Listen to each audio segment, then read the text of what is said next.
A local family of 5 is selling their home to move in with complete strangers in St. Augustine. This couple will go from having 3 daughters to practically overnight having 7. And their faith has everything to do with their decision.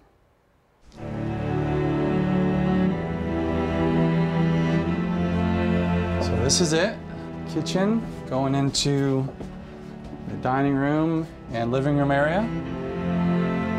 This is much more than a house. Right now it's being used for storage, but it will soon be home for 4 St. Johns County students who right now are homeless. Master bedroom downstairs. It's going to be hopefully a lot of memories here around a dining room table with 7 daughters. With no mom or dad in the picture, no one taking care of them, and no one to lead them down the right path.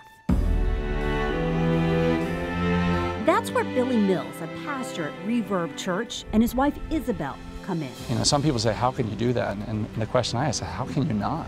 They have put their house on the market. Can't wait to see what it's going to look like when it's finished, but it's already beautiful. And at the beginning of next year, plan to move here with their 3 young daughters to look after and mentor the students who they have yet to meet. We told them a few things about, this is what life's going to look like.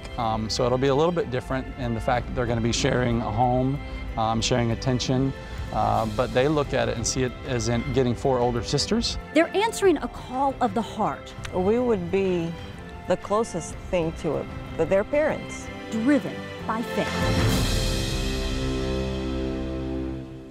Thinking of the people, the kids that are out there, they don't know where they're going to spend the night. They don't know where their meal's going to come from, and knowing that at least 4 of them don't have to worry about that anymore really excites me. Right now, there are more than 400 homeless students in the St. Johns County School District. More than 100 of them are what the district calls unaccompanied youth. 4 girls, a year or 2 away from graduating high school, will be chosen by the nonprofit Somebody Cares of St. Augustine to move into this house owned by the Homeless Coalition and live with the Mills. And so we'll have 2 in this room. This is exciting because these are homeless girls that are living pillar to post, sometimes in their car, sometimes they'll go from home to home, just taking a bucket full of things because they can't take everything with them.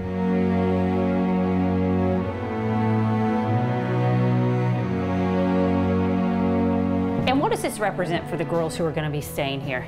A stable environment where they can feel safe, secure, and loved, which is something they haven't probably felt in a while. The girls will live here rent-free. That's the reason we're trying to raise funds to pay for the rent completely. We don't want any burden on them whatsoever. The goal is to end the cycle of homelessness and give the students hope. That helps us make this decision is, how do we say no? How do we live life normally knowing there's kids that don't have a place to live? My prayer is that more people are insane like us, sell their homes and be willing to move into a home and be willing to open their own home here in St. Johns County. And the Mills told me this is how they live out their faith and show the world who God is. Now, Somebody Cares of St. Augustine is trying to raise enough money to cover the cost of the first year of rent and utilities. So if you'd like to make a donation, we have posted all the information inside this story. Just head to firstcoastnews.com.